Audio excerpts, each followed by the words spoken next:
Hello everyone, welcome to the SnotDoc video series. My name is Dr. Stephen Chase. I'm a ear, nose, and throat surgeon out of St. George, Utah. If you have a child or a young loved one who just had their tonsils out, this video is for you. We're going to go over what to expect over the next week. So today I want to go over specifically pain management. I want to talk about eating and drinking in the postoperative period. And then I want to go over a few things that you might experience or your child might experience over the next week, specifically ear pain, nausea, fevers, and bleeding. So in the postoperative course, pain is universal to some degree. I will say though that it varies significantly from child to child. For the most part, children have some degree of discomfort that needs to be managed. Often it can be quite significant. But every now and then you'll have a child that just seems to breeze through the healing period, not needing any pain medicine or much of anything at all. And those are great little stories. I will say that they're probably more the exception than the rule, but you're lucky if you experience that. So for most children then, we rely on non-steroidal anti-inflammatory drugs. That's your ibuprofen and your Tylenol. We typically recommend that you give it in a staggered fashion.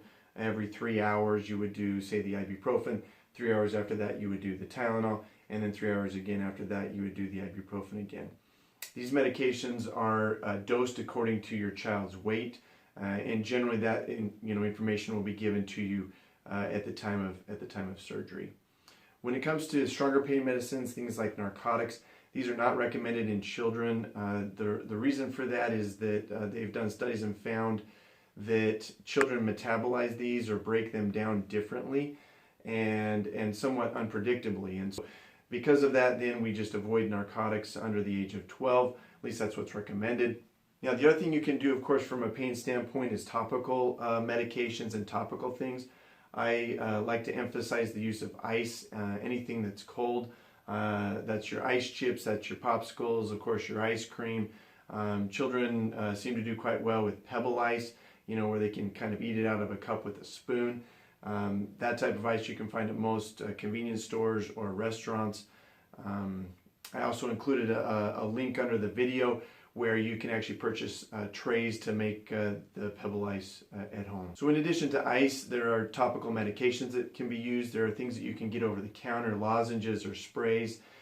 Most commonly, you will be given or prescribed some type of a compounded medication to numb the throat.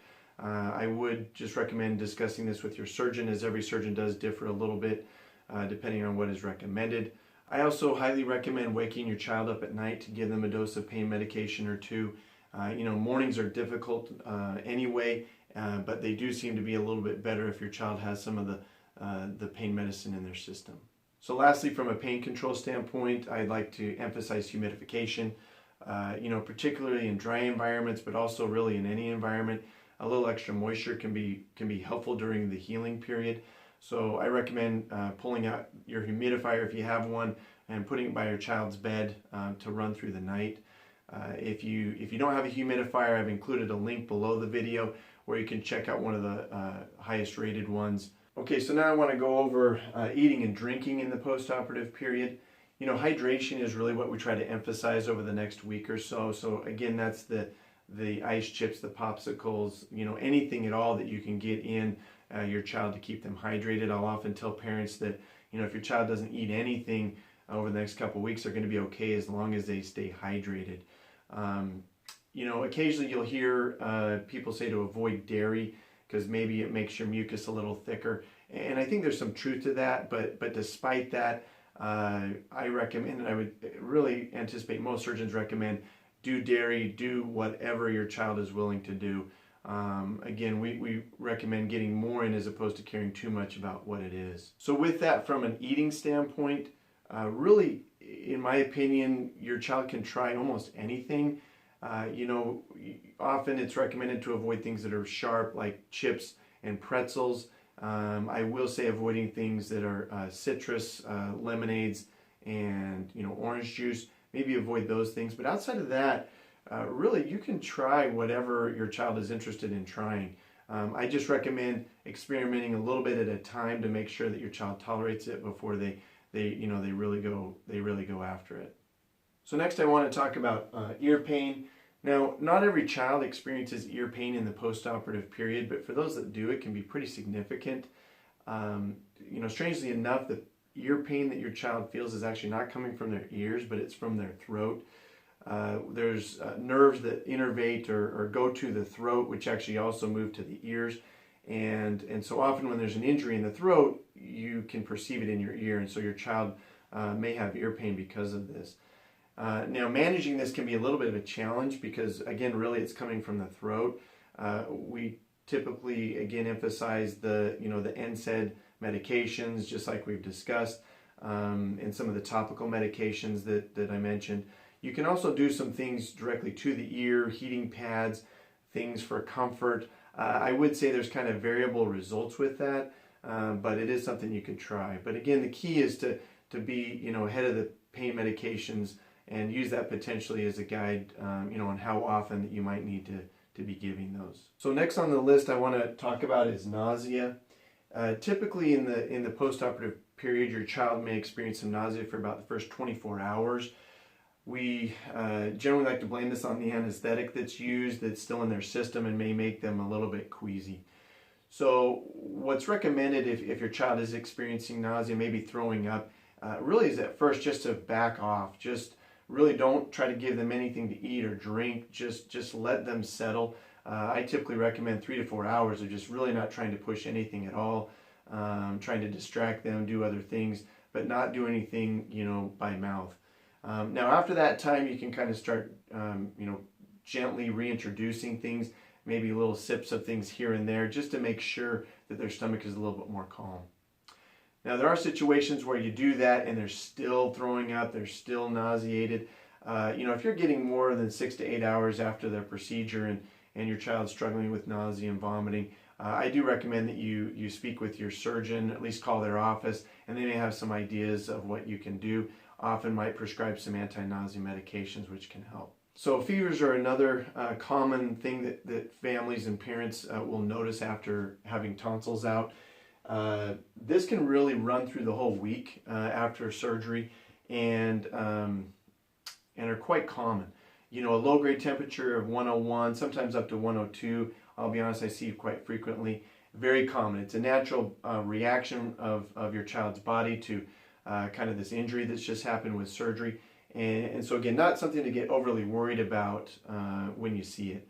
The key with it is treatment. Again, what's nice is we actually recommend treating this the same way that you're treating your child's pain. It's with the Tylenol and the ibuprofen back and forth. It's with those topical medications, etc. If you're doing all those medications, your child still has a decent temperature, 101, 102, I usually recommend just, kind of stripping them down, let them evaporate away some of the heat. If you're trying all those techniques, all those things, and you're still struggling, your child's still really burning up, then I would recommend, contacting your surgeon's office. So the biggest thing that we worry about after tonsillectomy is the risk of bleeding. It's not uncommon to see little specks of blood here and there for the first 24 hours after surgery. If you're seeing a lot more than that, then I'd recommend that you contact your surgeon. But again, little bits here and there are quite common. The typical bleeding that we see is more of a delayed bleeding. This often occurs about days 5 to 7, sometimes to 10 after surgery. We think it correlates when the scabs start to slough off, then those blood vessels that were feeding the tonsil now can open up. Again, usually this is fairly mild. You'll see a teaspoon, sometimes tablespoon though, where your child might be spitting this out. When you see anything like that, it's recommended that you use ice, cold water, anything cold, just to try to get the blood vessels to kind of constrict or spasm down, and then that'll typically allow the area to clot and to stop. Now every now and then you'll see more bleeding than that, where you'll see the small amount of bleeding and it just kind of keeps on going, where you try the techniques, the ice and those things that I mentioned, and there's just more blood. If you're seeing bleeding where you're at a quarter of a cup and it's still kind of there, moving to a third of a cup, that would be a time to contact your surgeon, mostly just to let them be aware and in the loop that your child may be having a little more bleeding than is typical. If it's more excessive than that, they might even direct you to the emergency room where they could be evaluated there. I will say that I like to tell parents that bleeding won't hide, so take comfort in that. You know, generally you're going to see the bleeding. Your child's going to be kind of spitting it out, and you'll be able to measure it that way. But if your child were to be swallowing the blood, you will eventually know, because our stomachs don't like blood, and they will eventually throw that up. So just take some comfort. You'll know when it's happening. Again, lean to the cold stuff, the ice, those types of things, and typically the bleeding will stop on its own. All right, everybody, so good luck during this next week. Hang in there. Believe it or not, once you're through it, you'll be glad they're gone. And one of the things I like to tell patients is the best part about getting your tonsils out is that you never have to do it again. So hopefully this video was helpful for you. If so, please hit the like button. Of course, we would love it if you would subscribe to the channel as well, so you'll be able to see more videos in the series. Also, for any of the products that I mentioned during the video today, I've included some links below the video where you can check those items out and potentially purchase them directly through there. All right, so thank you for watching. Until next time, keep your nose clean.